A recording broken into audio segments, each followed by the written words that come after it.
Hi folks, Puffin here with your Antifa News Briefa for April 28th, 2022. Good news, Trump is in contempt of court. A judge has found Trump in contempt of court and is fining him $10,000 a day for every day that he doesn't come to court to face the music. And somebody's, I guess, paying the $10,000 a day. I suspect Putin, but because Putin sponsors every single thing Trump has said or done since running for president, and maybe long before that, maybe he was kind of setting him up. Long before that, may have paid his settlements for some kids that Epstein brought to Trump. So that he owed millions. So Trump's been broke. He's a total loser, a total failure. But as a puppet of Putin, he's been spot on every time.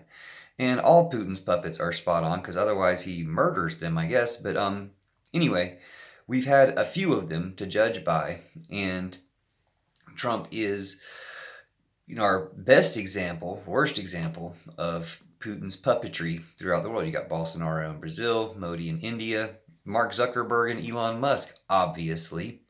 Trump Putineers, and of course the other, even more obvious Trump Putineers, Tucker Carlson and such. From Fox News, Rupert Murdoch, a Trump Putineer from way back.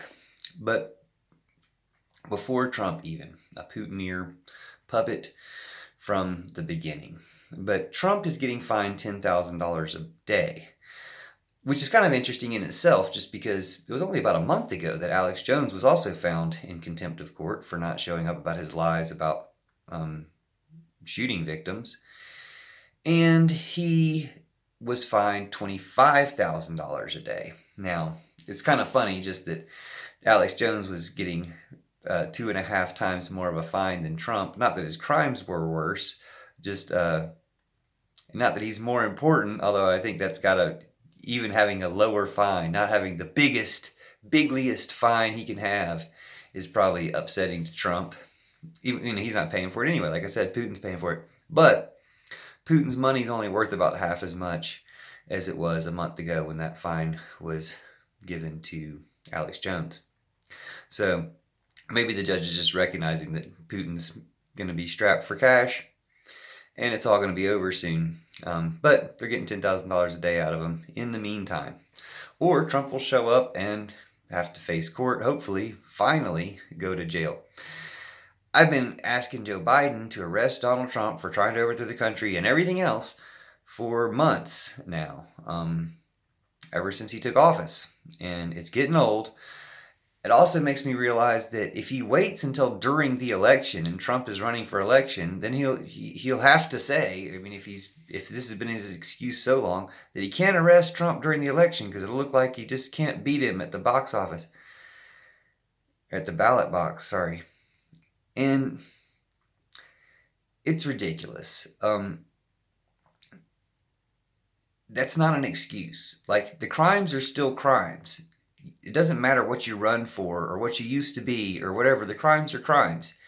And when the crimes are this big, it doesn't give you the right to arrest anybody for anything else until you take care of this. And it doesn't give us a whole lot of confidence in the way you talk about supporting Ukraine and things if you won't arrest Putin's main puppet in America, Donald Trump. And when you have, I'll make videos about something else. But it's gone on for far too long, and we can't have some other round of this. We're lucky it didn't destroy the country already. Lucky it didn't destroy the world, humanity at large already. So we need to put a stop to it before it does. But good job to the judge for fining Trump.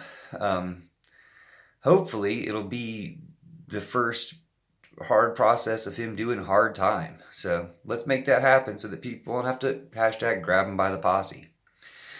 Anyway, bye to Trump, bye to Putin, bye to all the Trump Putineers, because it all collapses together because they're all so obviously in on it together.